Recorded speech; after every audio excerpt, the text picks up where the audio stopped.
Welcome in, everyone, to another episode of the Cover 2 podcast. I'm your host, Lawson Turner, and we are going over the last game of the night.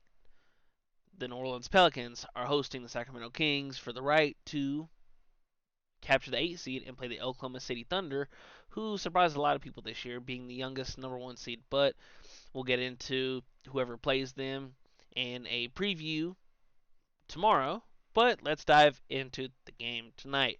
Biggest question: Zion Williamson was ruled out yesterday. It might have even been the day before with the hamstring injury he suffered in the last 3 minutes of the Laker game. That is not only a massive, massive blow for the team, it's a massive, massive blow for Zion himself. I thought this was his superstar in the making breakout game. We saw him against the Lakers look damn near unstoppable at some points. He was getting into the lane, finishing over AD, LeBron. He had a beautiful touch all around the rim. And I felt like he would have dominated this game if he would have played, due to Sabonis is a decent rim protector at best. Is he anywhere near the level Anthony Davis is? No. Very few are. But let's do a deep dive into some of these matchups. If Jonas can hold his own against Sabonis, I think that I think it obviously favors the Pelicans because they don't have a lot of size now that Zion's out. Not that he was a height mismatch, but he was a weight mismatch. He was a big body that can sit in the post and bang and do a lot of the things that were necessary for his team to be successful. Brandon Ingram is still laboring his knee injury, but he played the last two games. He played in game 82 against the Lakers and played in the playing game and was very inefficient in both. But Brandon Ingram, this is your time to shine. CJ McCollum, over the past month and a half, you've been, like I said when I was reviewing, going over the Lakers Pelicans playing game, you've been the best or second best player on this team over the past month and a half.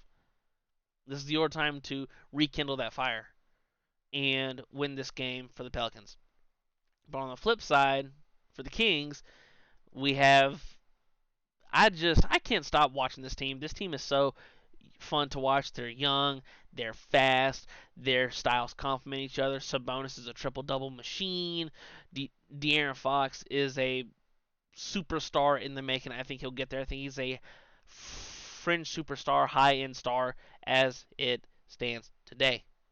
He is fast. He can work out of the mid range. He's great in transition due to his speed. He shoots the three ball well enough that teams need to respect it. Only bad thing is no Malik Monk, but we've known this now for a week and a half. No Kevin Huerter. He's been out, the past few months after having surgery on his shoulder, but I don't think it'll matter. I think the Kings go into New Orleans, and I think that they win a close game tonight.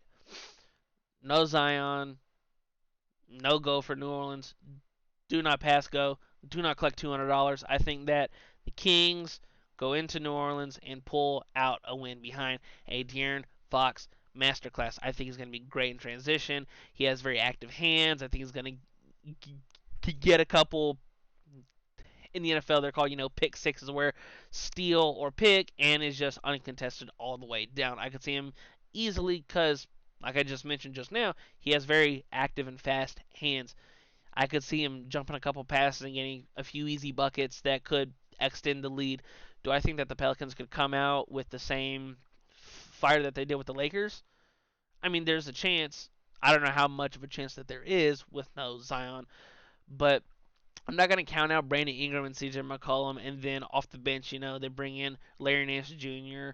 and other players like Trey Murphy III, who might get the start tonight, considering that when Zion is out, there's minutes to be ate up there.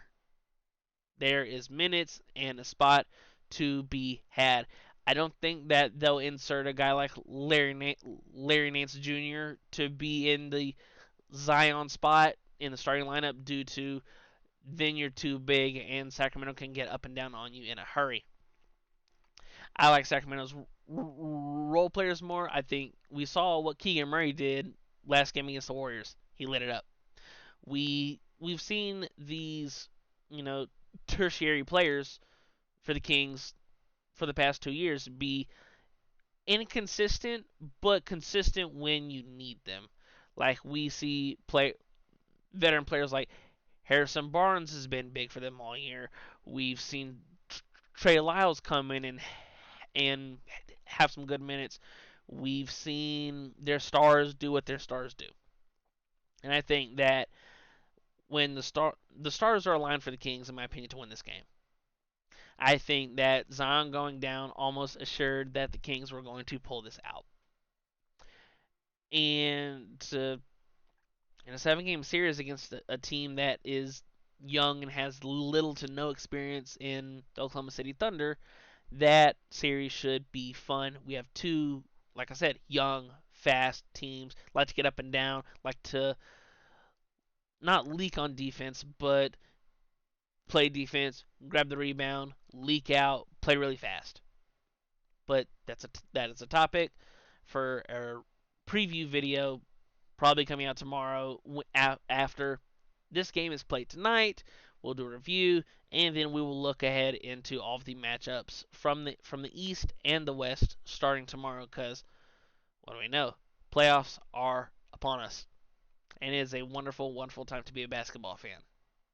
We see, can they light the beam a couple more times this year? I think that the Kings can light the beam tonight. And then it's a toss up between them and OKC, even though OKC has been the better team all year long. That is all I have for you guys on the Kings Pelicans game tonight. Be sure to check us out on Twitter at the Cover2Pod26 to get show updates and interact with, us on social media. But like I said, that's all I have for you guys, and I will talk to you beautiful people later. Peace.